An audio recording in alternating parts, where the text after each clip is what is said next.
Hi, I'm Jess Richardson, and I want to talk about acceptance versus approval. Really, whenever I hear those two words, I always think of that stupid line where people say, well, hate the sin, but love the sinner. And that is just not even humanly possible. Because how do you separate someone from their sin? Especially because that phrase is most commonly used in connection to their sexuality. How do you separate someone from their sexual nature? You can't.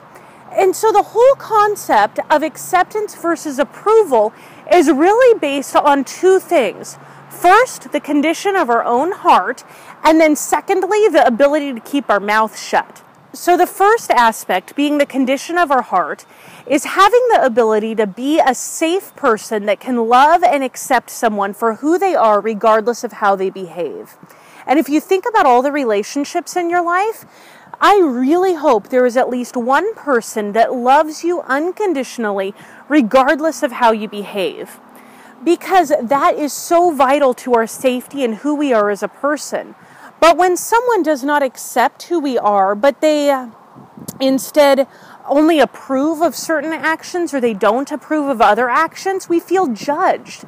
And remember, it is not our job to be anyone else's Holy Spirit.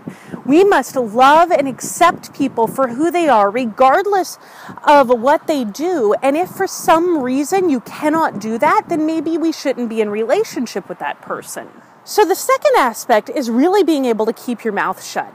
Because there's always going to be a time when you're sitting with someone and they're telling you about something that they did or something that happened, and that probably in a good tone, like, woo, look what I just did. And you're just like, oh my goodness, that is the worst thing ever. How can you possibly be doing that? Or how do you possibly think that's okay? Sometimes we just have to learn to keep our mouth shut and just listen and love unconditionally and just zip it. Because our opinion doesn't always matter, because it is not our job to be someone else's Holy Spirit. We've got a few really difficult things on this teeter-totter where you're trying to balance acceptance versus approval, enabling versus accountability. And these are really hard concepts. And I think, again, it all comes back to the condition of our heart and really being able to just love somebody unconditionally regardless of where they are. And if we're not able to do that, maybe we're not supposed to be in some kind of a relationship with them. Maybe it is up to someone else to be that friend, or it's up to us to grow through it and learn how to be that loving, unconditional friend that we all need as a support system.